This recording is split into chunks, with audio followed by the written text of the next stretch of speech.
दोस्तों, मैं सुनील सर आप सभी का एक बार फिर से स्वागत करता हूं अपने इस चैनल सास लर्निंग सेंटर में। दोस्तों, आज हिंदी विषय के इस प्रकरण में हमारा जो टॉपिक है वो है विशेषण। विशेषण जो कि काफ़ी महत्वपूर्ण है और ज़्यादातर छात्रों में यह देखा गया है कि विशेषण संबंधी बहुत सारी समस्याएं आती हैं। तो वीडियो को स्किप न करके पूरा अंत तक जरूर देखें, जिससे आपके विशेषण संबंधी जितनी भी समस्याएं हैं वह दूर हो जाएगी। वीडियो शुरू करने से पहले आप सबसे ये दिली आग्रह है कि यदि आप मेरे इस चैनल में नए हैं तो इसे जल्द से जल्द सब्सक्राइब करें और साथ साथ बेल का आइकन को भी दबा दें, जिससे मेरे आने वाले सारे वीडियो का नोटिफिकेशन आप तक पहुंचता रहे। तो दोस्तों, देरी न करते हुए चलिए हम लोग वीडियो को शुरू करते हैं।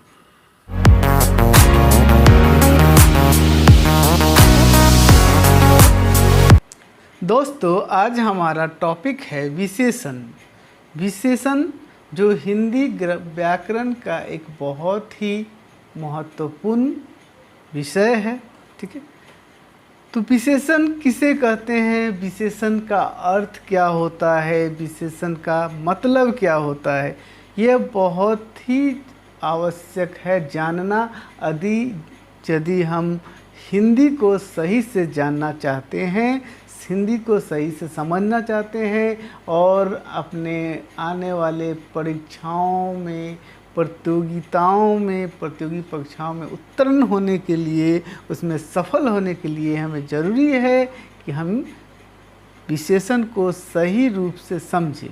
तो विशेषण का मतलब क्या होता है, इसको सबसे पहले हम लोग जानेंगे, समझने की प्रयत्न करेंगे, कोशिश करेंगे। तो विशेषण, जैसे कि यहाँ एक शब्द है विशेषण। विशेषण शब्द में ही उसका जो अर्थ है छिपा हुआ है। विशेषण, विशेषण अर्थात विशेष गुण। विशेषण विशेष गुण अर्थात कहने का तात्पर्य यह है कि विशेष गुण को दर्शाने वाला, विशेष गुण को बतलाने वाला, अर्थात विशेषता को बतलाने वाला। ठीक है, तो जैसे यहाँ पे हम लोग उदाहरण के तौर पे देखेंगे पहले कि यहाँ पे एक उदाहरण के रूप में 3 वाक्य दिए गए हैं। उसमें पहला वाक्य है मैंने आज लाल कमीज पहनी है। दूसरे वाक्य में राकेश बहुत बातूनी है और तीसरे वाक्य में है 10 लड़के मैदान में उपस्थित हैं। तो यहाँ पे 3 वाक्य दिए गए हैं। ठीक है, तीनों वाक्यों में हम कुछ कॉमन ढूंढने की कोशिश करेंगे। तो कॉमन क्या है, तो देखिए मैंने आज लाल कमीज पहनी है, अर्थात कमीज जो है संज्ञा शब्द है। ठीक है, तो कमीज की जो विशेषता क्या है वह उसका लाल रंग का होना। राकेश बहुत बातूनी है, इसमें राकेश जो है संज्ञा शब्द है, एक व्यक्ति का नाम है। उसकी विशेषता या विशेष गुण क्या है, वो बहुत बातूनी है, बात करने वाला बच्चा है। तीसरे वाक्य में 10 लड़के मैदान में उपस्थित है। तो यहाँ पे लड़कों के बारे में बात हो रही थी। ये लड़कों की विशेषता क्या है, वो संख्या में 10 है।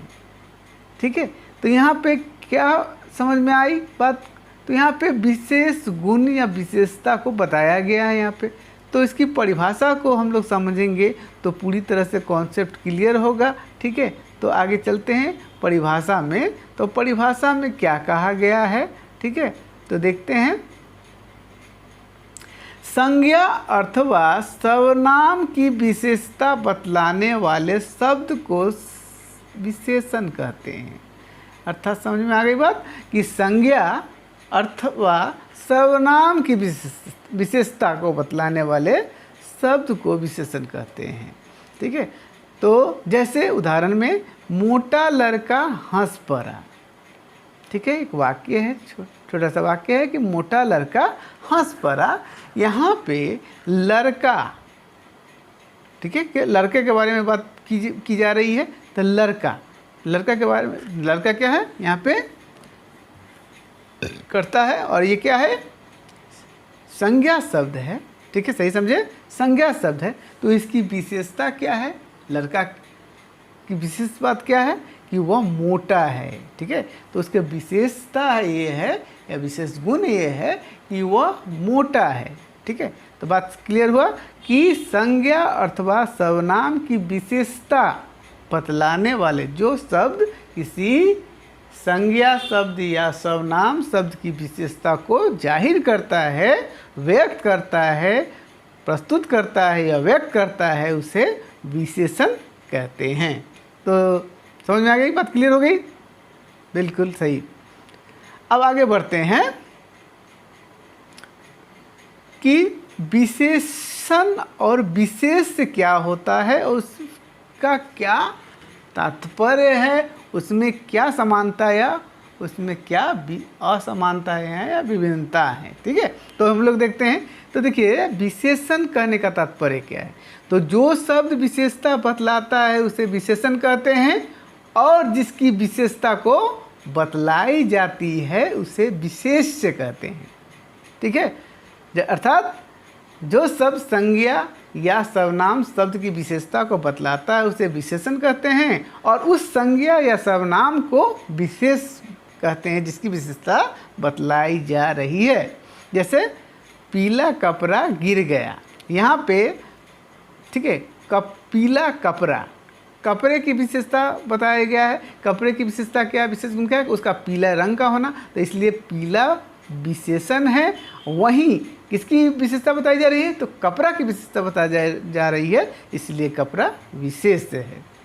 कॉन्सेप्ट क्लियर हुआ कि विशेषण और विशेष में क्या समानता है, क्या विसमानता है, क्या दोनों का तात्पर्य है, क्या अर्थ है। तो विशेषण वह शब्द है जो जिसके माध्यम से विशेषता को बतलाई जा रही है, विशेष वह शब्द है जिसके बारे में विशेषता, जिसके बारे में बोली जा रही है, उसके विशेष गुण को प्रकट की जा रही है। बात समझ में आ गई? अब आगे बढ़ते हैं कि विशेषण के भेद कितने होते हैं, कितने भेद हैं विशेषण के, इस बारे पर हम लोग चर्चा करेंगे, ठीक है। तो विशेषण के कितने भेद हैं, ठीक है। तो विशेषण के मुख्य रूप से 4 भेद होते हैं, 4 प्रकार होते हैं। कौन कौन से? तो गुणवाचक विशेषण, संख्यावाचक विशेषण, परिमाण बोधक विशेषण और सर्वनामिक विशेषण। कितने हो गए? 4 हो गए। अर्थात विशेषण के कितने भेद हैं? तो विशेषण के 4 भेद हैं, 4 प्रकार हैं। कौन कौन से?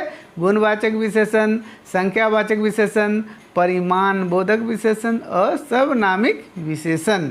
सही समझे? अब आगे बढ़ते हैं कि गुणवाचक विशेषण जो विशेषण का एक प्रकार है, वो होता क्या है, उसे कहते किसे है गुणवाचक विशेषण, ठीक है।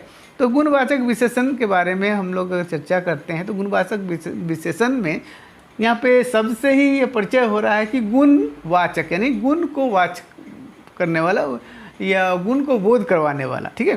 तो जो शब्द संज्ञा अथवा सर्वनाम के गुण धर्म स्वभाव का बोध कराती है उसे गुणवाचक विशेषण कहते हैं।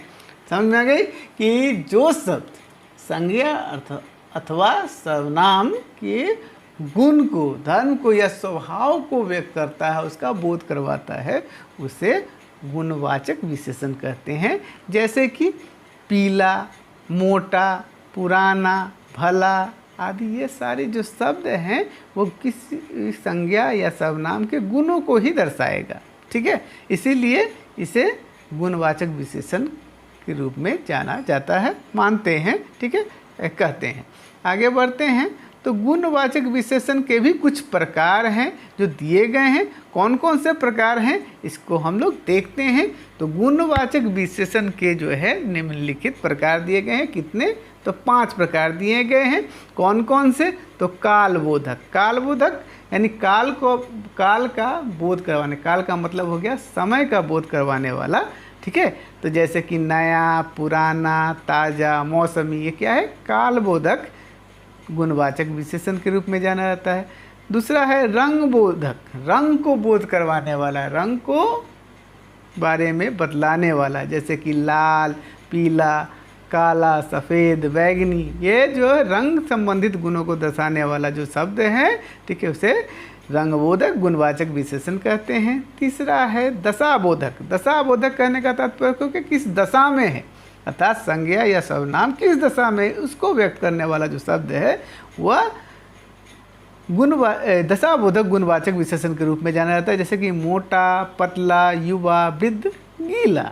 चौथा है गुणबोधक गुणवाचक विशेषण, यानी गुणबोधक, गुण को बोध करवाने वाला, किसी भी संज्ञा या सर्वनाम शब्द के गुणों को दर्शाने वाला, जैसे कि अच्छा, भला, बुरा, कपटी, झूठा, ये सब क्या है, वो गुण है, विशेष गुण है। अच्छा, एक लड़का, एक संज्ञा शब्द हुआ तो लड़का का अच्छा होना, लड़का का बुरा होना, लड़का का भला होना, लड़का का कपटी होना, ठीक है, ये उस लड़के की विशेष गुण है। तो गुण को बोध कराने वाले शब्द को गुणबोधक गुणवाचक विशेषण के रूप में जाना जाता है।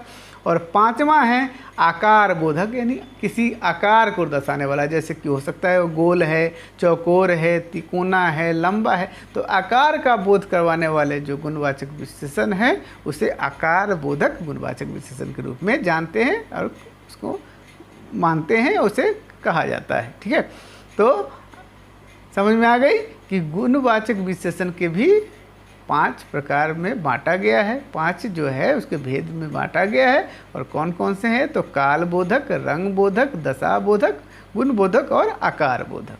ठीक है, बात क्लियर हो गई, कॉन्सेप्ट क्लियर हुई। तो आगे बढ़ते हैं, अब देखते हैं कि विशेषण के दूसरे प्रकार के बारे में। दूसरा प्रकार जो है वो है संख्यावाचक विशेषण। तो संख्यावाचक विशेषण किसे कहते हैं, ठीक है, संख्यावाचक विशेषण का तात्पर्य क्या या अर्थ क्या होता है। तो यहाँ पे जैसे उसके शब्द से ही परिचित होता है कि संख्यावाचक यानी संख्या का बोध करवाने वाला, संख्या, ठीक है, नंबर। तो जो शब्द संज्ञा अथवा सर्वनाम के संख्या का बोध करवाता है, उसके संख्या कितने हैं, ठीक है, संख्या का बोध करवाता है, उसे संख्यावाचक विशेषण कहते हैं।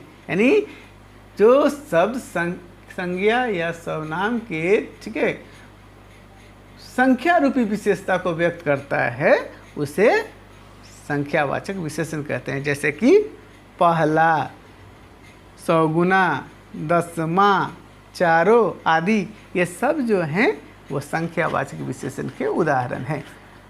अब देखिए कि संख्यावाचक विशेषण के भी 2 स्वरूप होते हैं, 2 प्रकार होते हैं। जैसे कि देखिए निश्चित संख्यावाचक और अनिश्चित संख्यावाचक। निश्चित संख्यावाचक माने जो संख्या निश्चित या निर्दिष्ट हो, ठीक है, तब वह निश्चित संख्या हो गया कि 10 लड़के, यानी यहाँ पे लड़कों की संख्या 10, ये कंफर्म है कि 10 है। 20 आदमी यानी संख्या 20 है, कम ना ज़्यादा, 20 है। 50 रुपये, ठीक है, यहाँ पे जो है एक निश्चित संख्या का उल्लेख है, इसलिए इसे निश्चित संख्यावाचक कहा जाता है। और अनिश्चित संख्यावाचक जिसमें निश्चित ना होकर के अनिश्चित, ठीक है, संख्या को दर्शाया गया हो, जैसे कि कुछ आदमी, और कुछ में ये अनिश्चित है कि कितने हैं, 1 है, 2 है, 5 है, 10 है, 20 है, कोई यहाँ पे कोई निश्चित नहीं है, कुछ भी हो सकता है। तो ऐसे कई लोग, कुछ रुपए, ये अनिश्चित संख्यावाचक के रूप में जाना जाता है। ठीक है, तो आगे बढ़ते हैं। अब विशेषण के तीसरे प्रकार परिमाण बोधक विशेषण किसे कहते हैं। ठीक, तो परिमाण बोधक विशेषण का मतलब क्या है, उसका अर्थ क्या है, ठीक है, वो देखते हैं। तो जिस विशेषण जिस शब्द से संज्ञा या सर्वनाम के परिमाण का बोध हो, ठीक है, जिस शब्द से संज्ञा सर्वनाम के परिमाण का बोध हो, माफ़ कीजिएगा यहाँ पे प्रिंटिंग मिस्टेक हो गया, परिमाण का बोध होता है, उसे परिमाण बोधक विशेषण कहते हैं। परिमाण समझते हो ना, कि परिमाण कहने का मतलब क्या होता है कि उसकी मात्रा, ठीक है, तो यहाँ पे परिमाण का जो बोध करवाने वाला शब्द है उसे परिमाण बोधक विशेषण कहते हैं। जैसे 10 किलो घी, ठीक है, 10 किलो घी, तो घी यहाँ पे हो गया, ठीक है, संज्ञा शब्द, उसके, ठीक है, परिमाण का बोध करवाया जा रहा है। कितने थे, घी कितना है, तो 10 किलो। ठीक है, 5 क्विंटल गेहूँ, गेहूँ की जो मात्रा है या उसके जो परिमाण है वो 5 क्विंटल है। थोड़ा दूध, बहुत घी इत्यादि जो उसकी मात्रा या परिमाण का बोध करवा रहा हो उसे, ठीक है, परिमाण बोधक विशेषण कहते हैं। तो सब बात समझ में आ गया कि ये जो शब्द, ठीक है, संज्ञा अथवा सर्वनाम के परिमाण का बोध करवा रहा हो ना, ऐसे शब्दों को परिमाण बोधक विशेषण कहते हैं। ठीक है, आगे बढ़ते हैं। ठीक है, विशेषण के चौथे स्वरूप, चौथे प्रकार क्या है, सर्वनामिक विशेषण। सर्वनामिक विशेषण किसे कहते हैं, तो विशेषण के रूप में प्रयुक्त होने वाले सर्वनाम को सर्वनामिक विशेषण कहते हैं। अर्थात कुछ ऐसे सर्वनाम शब्द हैं, ऐसे शब्द हैं सर्वनाम शब्द जो कि, ठीक है, संज्ञा या संज्ञा के, ठीक है, विशेषता को व्यक्त करने के लिए ही प्रयोग में लाया जाता है। जो सर्वनाम शब्द खुद जो है वो विशेषता को व्यक्त करता है। ऐसे शब्दों को सर्वनामिक विशेषण कहते हैं। जैसे कि उदाहरण के तौर पे देखिए यहाँ पे 3 वाक्य दिए गए हैं, जैसे कि यह मेरा घर है, कोई आदमी रो रहा है, जैसा देश वैसा भेष। देख रहे हैं कि यह मेरा घर है। ठीक है, यह क्या है, यह एक सर्वनाम शब्द है। ठीक है, पर मेरा घर है। देखिए, मेरा घर है, मेरा घर है, पर इसकी विशेषता क्या है कि यह मेरा घर है, माने कि यह मेरा घर है। ठीक है, तो यह घर जो है मेरा घर है। अब मेरा घर बोल लेंगे तो कोई भी हो सकता है। ठीक है ना, ये 4-5 घर है, ठीक है, मेरा घर है बोल देंगे तो, और उसमें मेरा घर कौन सा है यहाँ पे तो पता नहीं चलेगा।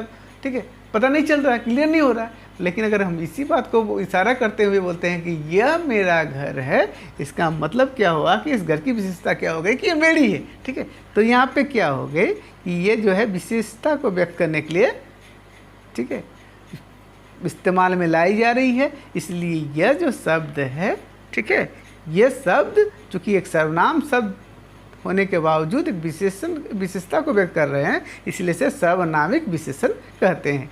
कोई आदमी रो रहा है, अब 10 आदमी 10 लोग खड़े हैं, उसमें से कोई रो रहा है। ठीक है, ठीक है, आदमी रो रहा है, तो अब उसमें ये क्लियर नहीं हो रहा है कि कौन रो रहा है कौन नहीं रो रहा है, तो कोई तो रो रहा है, यानी आवाज़ आ रही है कि इसमें से 10 में से कोई रो रहा है, यानी एक कोई है जो रो रहा है। जैसा देश वैसा वेश।